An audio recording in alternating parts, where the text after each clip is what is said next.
12 points. That is the number that could define this entire season. 12 points between Arsenal and Manchester City if we win tomorrow. 12 points that would send a message so loud, so clear, so definitive that the rest of the Premier League would have no choice but to stop, sit down and accept what is happening at this football club. Welcome to James Arsenal Analysis. I am James, and tonight, ladies and gentlemen, is one of those Friday evenings where you cannot sleep properly because tomorrow morning you know something enormous is coming. That electricity in your chest, that pull in your stomach. Tomorrow is a day that matters. Arsenal against Bournemouth, 12:30 kickoff at the Emirates tomorrow afternoon. And the title is not just in our hands, it is inches from our fingertips. Before we go any further, if you are new here, hit that subscribe button right now, turn on your notifications, like the video, drop your predicted scoreline in the comments because I want to see the confidence of this community going into tomorrow. And stay with me until the very end because I am giving you the full breakdown tonight, the tactics, the team news, the context, and every reason why tomorrow afternoon is enormous for this football club. Let us get into it. Arsenal right now are sitting at the top of the Premier League with 21 wins from 31 games, 21 victories, 3 draws, 7 defeats. That is a title-winning trajectory. That is what a team with genuine championship quality looks like when it is operating at its ceiling. We have beaten Chelsea at the Emirates. We have beaten Tottenham 4-1 away from home. We put 5 past Leeds United back in August and have not looked back since. The football has been relentless, intelligent, and at times genuinely breathtaking. And yet, if you have been following this channel, you know the frustrations too. The Carabao Cup final at Wembley, 2-0 to Manchester City. That one still stings. The FA Cup quarter-final defeat to Southampton the weekend before last, 2-1. A game we had no business losing. And amidst all of that, this injury crisis that has hit us at the worst possible moment in the season. But here is what separates the great teams from the good ones. The great teams find a way. They absorb the blows, they dig into their squad depth, and they keep winning. And that is exactly what Arsenal have been doing in the Premier League. 4 straight top-flight victories before tomorrow. 4 wins in a row in the competition that matters most. Tomorrow is our moment, this squad's moment, this fan base's moment. Now let us talk about the week we have just come through, because it is vital context for everything Arteta is weighing up in his selection decisions for tomorrow morning, Tuesday night. Lisbon, Arsenal versus Sporting CP in the first leg of the Champions League quarter-final. And I have to be honest with you, it was not beautiful football. It was not the Arsenal of the first half of the season at their flowing, dominant best. But it was disciplined, it was professional. And when it mattered, when Kai Havertz and Gabriel Martinelli came off the bench in stoppage time and combined to score the only goal of the game, it was ruthlessly clinical. 1-0. Arsenal returned to the Emirates on April 15th with the advantage. 1 foot in the semi-finals of the Champions League for the first time since 2009. That alone would have been a story worth celebrating for days. But there is no time to exhale. No time to sit back and admire what was achieved on Tuesday night. 3 days after that result in Portugal, we are back at the Emirates in the Premier League. And the stakes here are every bit as high. Win tomorrow and Arsenal go 12 points clear of Manchester City before City even kick a ball against Chelsea on Sunday. 12 points with 7 games remaining. That is a mountain for any chasing side to climb. That is what a title looks like. Not confirmed on paper, not mathematically sealed, but in every practical football sense, if we do our job tomorrow afternoon, this league is ours. So what does Arteta have available for tomorrow? This is where things get genuinely fascinating and where my evening has been spent obsessing over every possible combination he might select. Let us start with the players we know are definitely out. Mikel Merino, gone for the season. That foot surgery in February has removed one of our most versatile and intelligent players from the picture at the most critical point of the campaign. He is working towards fitness for the World Cup with Spain. His absence is a genuine loss because Merino offered options in midfield that nobody else in this squad can quite replicate. He could operate as a 6 and 8, a false 9 in an emergency. We will never know what he could have contributed in these final weeks. That is the brutal, unforgiving reality of football at the highest level. Eberechi Eze still out, approximately 4 more weeks with the calf injury he sustained against Bayer Leverkusen in the Champions League round of 16, second leg.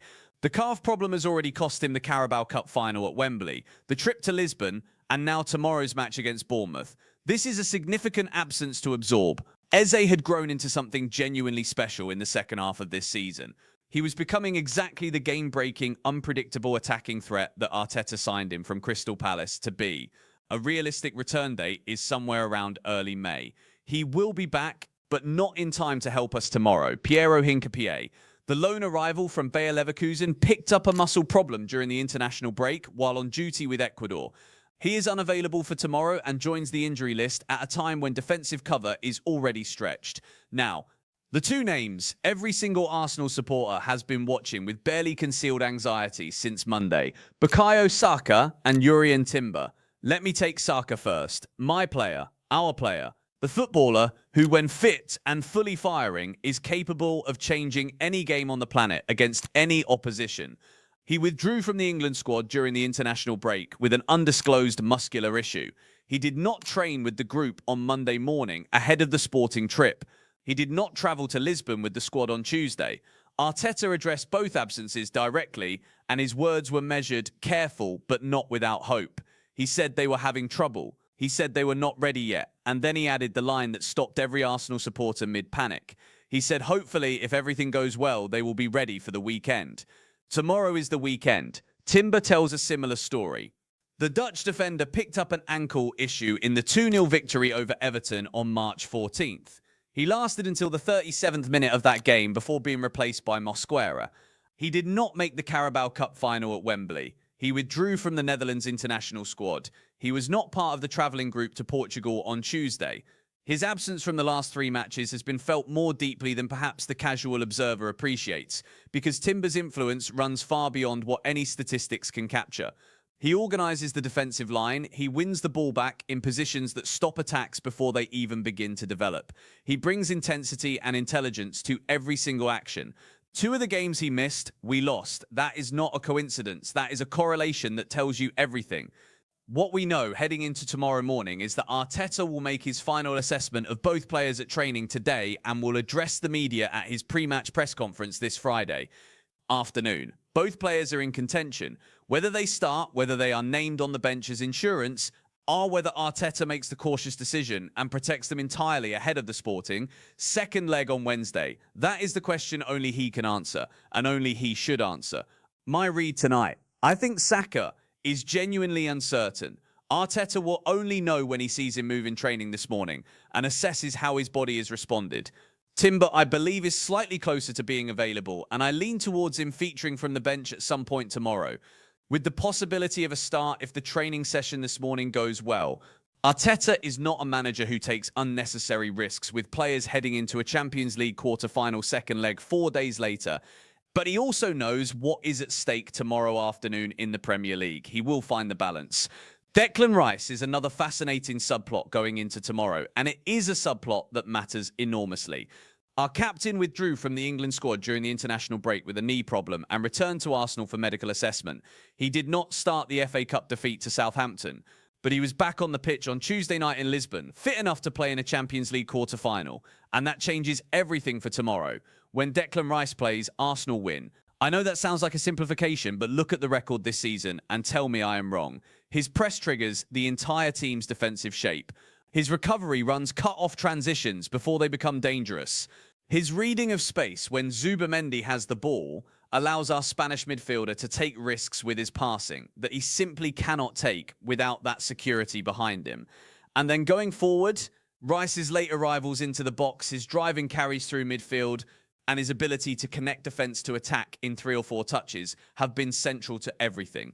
Arteta builds from the base of the team. He should start tomorrow. He must start tomorrow. Gabriel Magalhaes is another player whose fitness needed monitoring this week. He came off in the second half at Southampton with a knee concern. All of them. He started the Sporting CP match and looked composed and authoritative throughout. He should be fine to partner Saliba tomorrow in the heart of our defence, and I have complete confidence in that combination. When those two are fit and playing together, Arsenal concede almost nothing. They are arguably the finest centre-back partnership in European football right now. And that is not hyperbole. Martin Odegaard, Our captain came off late against Sporting CP on Tuesday night, and there was a horrible moment of collective anxiety across every Arsenal watching screen on the planet when he went down. The good news is, it does not appear serious. Arteta addressed it post-match and was not overly concerned. If he is fit for tomorrow, and I fully expect him to be, he starts. That is non-negotiable. Odegaard is the central nervous system of this team. His positional intelligence, the weight and timing of his passing, his ability to receive the ball under pressure in tight areas and immediately make the correct decision.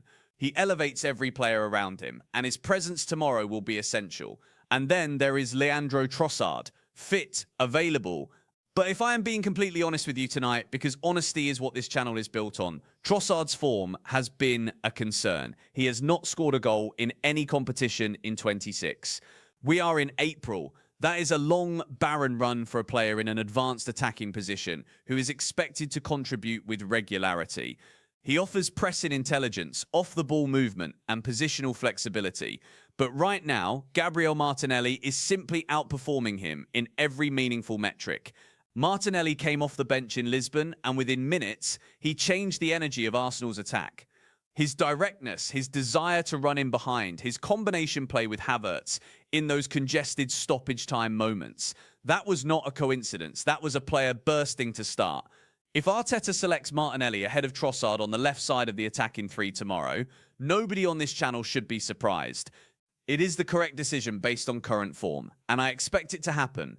Here is how I see Arsenal lining up tomorrow afternoon at the Emirates. David Raya in goal.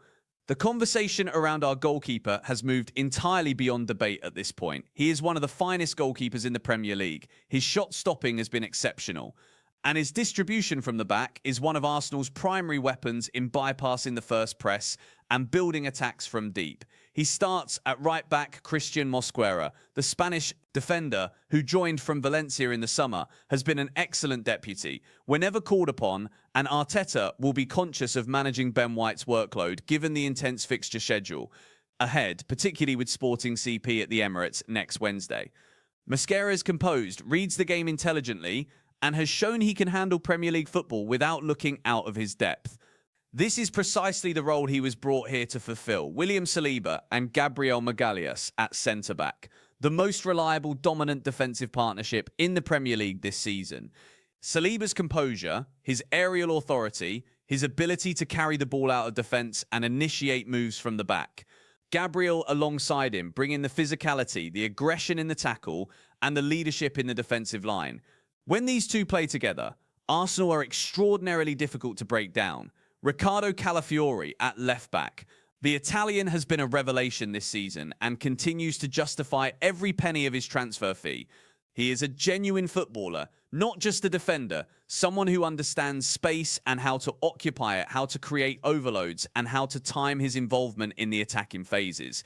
In the double pivot, Martin Zubimendi and Declan Rice, the engine room. Zubimendi has been one of the standout signings across the entire Premier League this season. The way he circulates the ball, finds angles in compressed spaces, and maintains Arsenal's rhythm in possession has transformed this team's midfield identity. Alongside him, Rice covers ground, wins the ball back, and provides the intensity and leadership that sets the tone for everything above him. In the three positions behind the striker, Noni Madueke on the right, Martin Odegaard through the middle, and Gabriel Martinelli on the left. Madueke has been excellent since his arrival from Chelsea. He runs directly at defenders, he creates chances, he scores goals, and he gives Arsenal a genuine right-sided threat that is difficult to suppress. Odegaard, as the 10, is where the intelligence of this team is housed. And Martinelli on the left, ahead of Trossard, based on current form, provides the pace and directness that will stretch Bournemouth's defensive shape. Kai Havertz as the lone striker. The German has developed into something remarkable at Arsenal. His ability to hold the ball up under pressure, drop deep to link play, run the channels, and arrive in the box at precisely the right moment has been central to everything. Arteta builds going forward. He scored the winning goal in Lisbon on Tuesday. He will be full of confidence heading into tomorrow, and that matters. Now let us give Bournemouth and Andoni Iraola the proper respect and attention they deserve tonight, because walking into tomorrow without a thorough understanding of the threat they present would be a mistake. Here is the headline fact about Bournemouth that needs to be said clearly. They arrive at the Emirates tomorrow on an 11-match unbeaten run in the Premier League, 11 games without defeat. That is the longest active unbeaten streak of any club in the entire top flight right now. 11 matches, their last 5 have all ended in draws rather than victories, which suggests a team that is resolute and hard to beat rather than one that is consistently finding ways to win. But an unbeaten run of that length is not achieved by accident. It speaks to organisation, tactical discipline, and a collective belief that Iraola has clearly instilled in this group.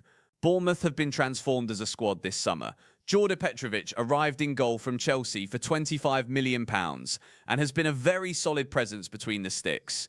Bafode Diakite, signed from Lille for £34.5 million, has brought real quality to the centre-back position. Adrian Treffer from Rennes is athletic and progressive at left-back.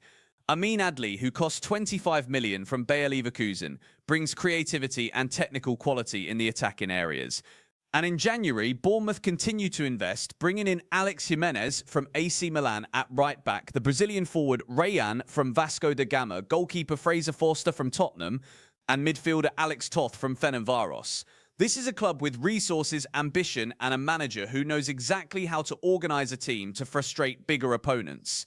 But there is one piece of context that changes the calculus of this fixture significantly, and every Arsenal supporter needs to understand it before tomorrow's kickoff. Antoine Semenyo is not a Bournemouth player anymore. Their top scorer this season, with 10 league goals left, the club permanently in January 2026, signing for Manchester City for £64 million. The Ghanaian winger, who had been their primary source of pace, directness, and goal threat in the first half of the season, is gone. He walks out onto the pitch tomorrow in sky blue, not red and black. His absence from Iraola's squad removes the single most dangerous attacking weapon Bournemouth possessed, and it fundamentally changes what Arsenal's defence needs to prepare for. Without Semenyo, Bournemouth's attack relies on the collective. Evanilson, as the central striker, is their focal point, and he is a threat, particularly on the counter-attack, where his movement in behind a high defensive line can be exploited. Adli in behind him brings creativity, but is not a consistent scorer. David Brooks, when fit and sharp, is a clever player who can pick passes in tight spaces. Ben Gannon-Doak, the £25 million arrival from Liverpool, is a talented young player, still finding his consistency at this level. Justin Kluivert remains unavailable through injury. Iraola's setup tomorrow will almost certainly be a 4-2-3-1. Petrovic in goal. A back four of Adam Smith, Diakite, Senesi and Truffer. Scott and Tavernier in a disciplined double pivot. Brooks, Adli and Gannon-Doak in the creative three. Evanilson as the target man up front. Their threat in transition is genuine and should not be dismissed. If Arsenal are caught disorganised after losing possession high up the pitch, Evanilson's movement and Adli's ability to play quickly between the lines can create dangerous moments. That is Bournemouth's most likely route to troubling us tomorrow.